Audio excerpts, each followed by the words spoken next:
والعصر إن الإنسان لفي خسر إلا الذين آمنوا وعملوا الصالحات وتواصوا بالحق وتواصوا بالصبر.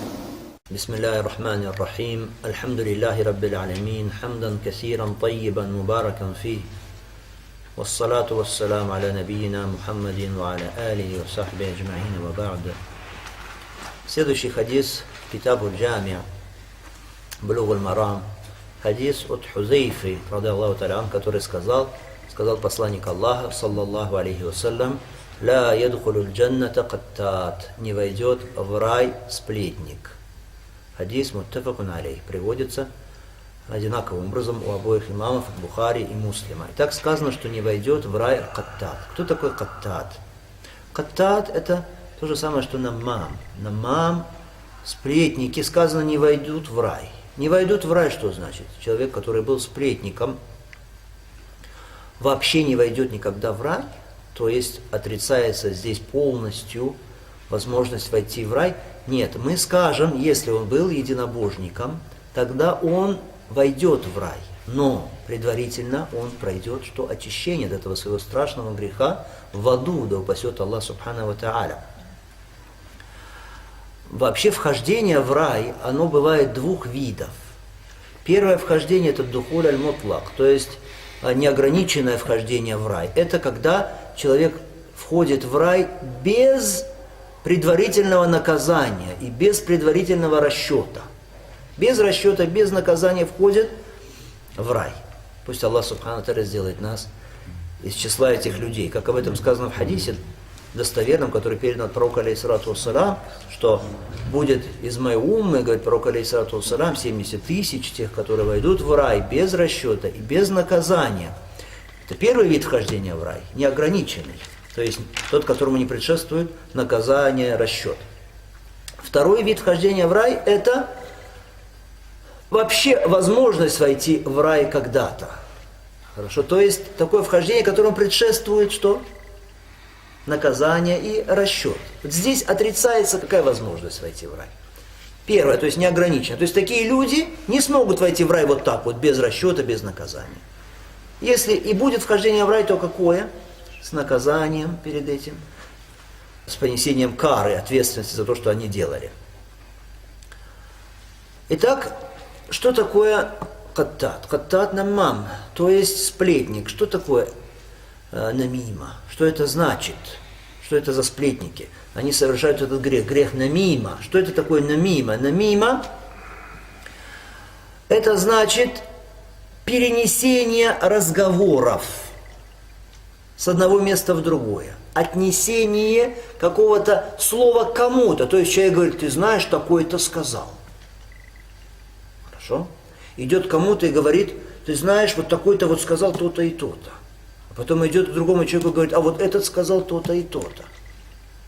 Вот такие вот сплетники, они ходят от одного человека к другому и сеют между ними раздоры, перенося вот так вот разговоры. Сеют вражду между людьми. Это очень страшное деяние, поэтому достойны они такого страшного наказания. Сказано: не войдет в рай сплетник.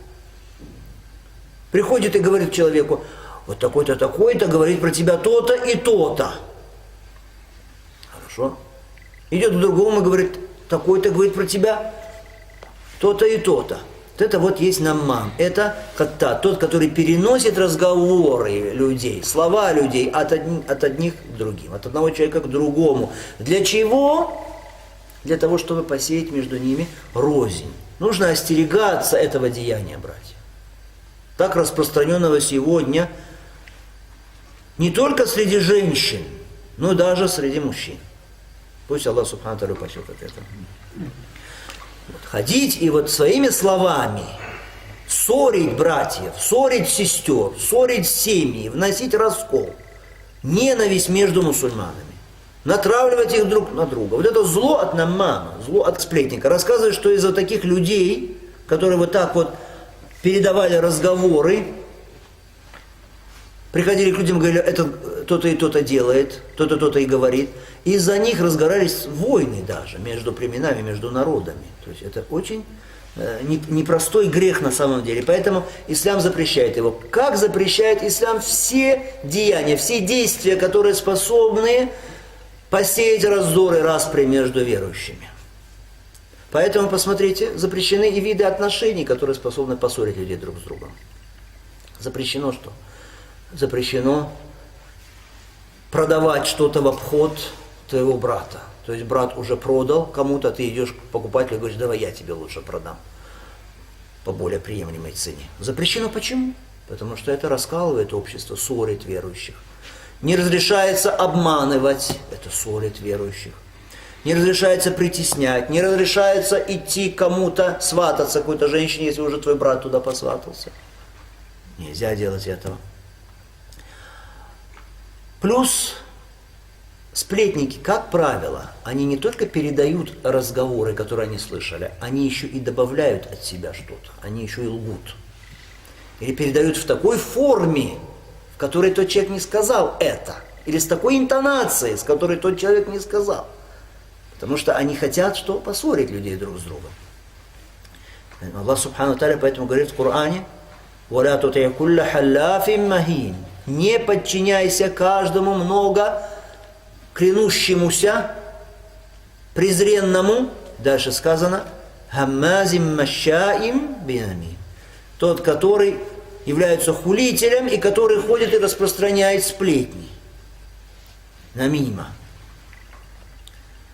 Человек, если он передает тебе чьи-то разговоры, чьи-то слова, ты должен знать, что значит и твои слова он тоже передает другому.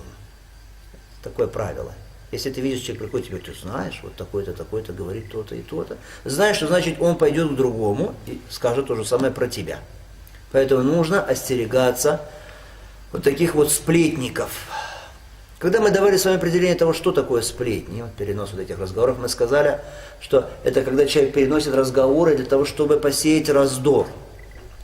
Что это значит? Это значит, что если человек что-то говорит другому с целью дать искреннее наставление, уберечь того человека, тогда он не подпадает под этот запрет, под эту угрозу. Хорошо? Например, ты видишь, человек общается с каким-то другим человеком, тесно, и доверяет ему тайны свои, посвящает его свои дела, а тот ходит и рассказывает об этом. Хорошо? Рассказывает его тайны людям, подводит его и говорит о нем плохо.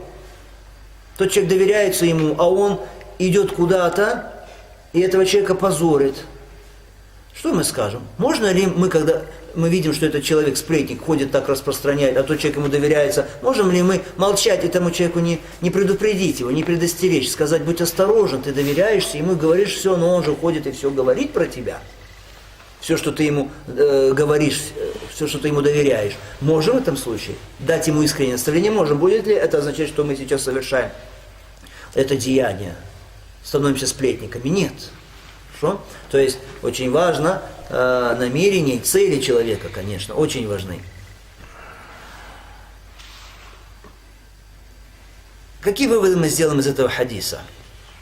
Этот шариат, эта религия построена на принципе сближения верующих друг с другом.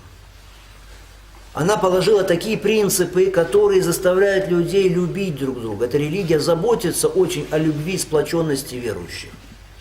Поэтому смотрите, какая угроза человеку, который ходит и сплетнями своими ссорит людей друг с другом. Иногда на долгие годы ссорят людей друг с другом.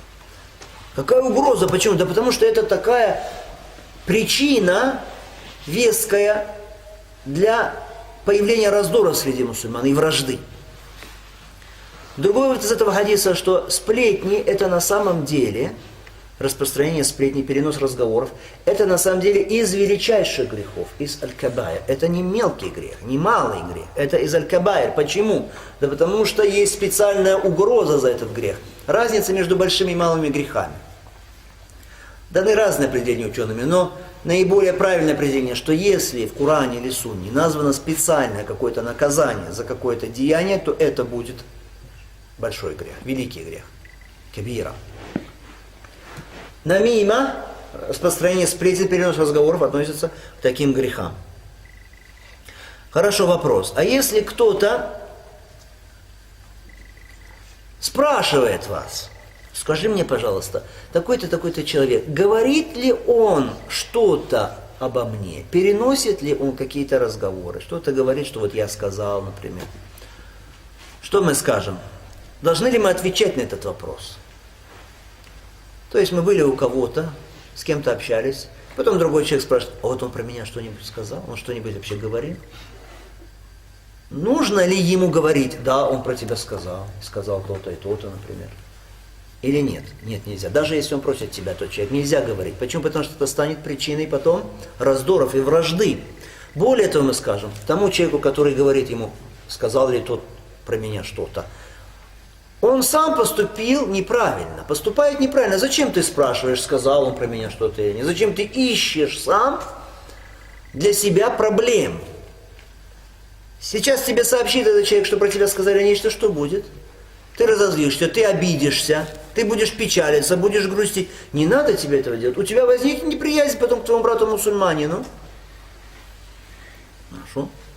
Есть хадис, в котором сказано, что Пророк сказал, пусть из вас никто не рассказывает мне что-то про другого, потому что я хочу выходить к вам со здравым сердцем. То есть, чтобы не было в сердце против кого-то из вас у меня какой-то неприязни. Но этот хадис, в цепочке передачи его есть слабость, потому что там есть неизвестные передачи. Хорошо? Как бы то ни было, смысл этого хадиса правильный. Не нужно, во-первых, рассказывать, во-вторых, просить кого-то, расскажи мне, что он там про меня рассказывает. Тоже не нужно.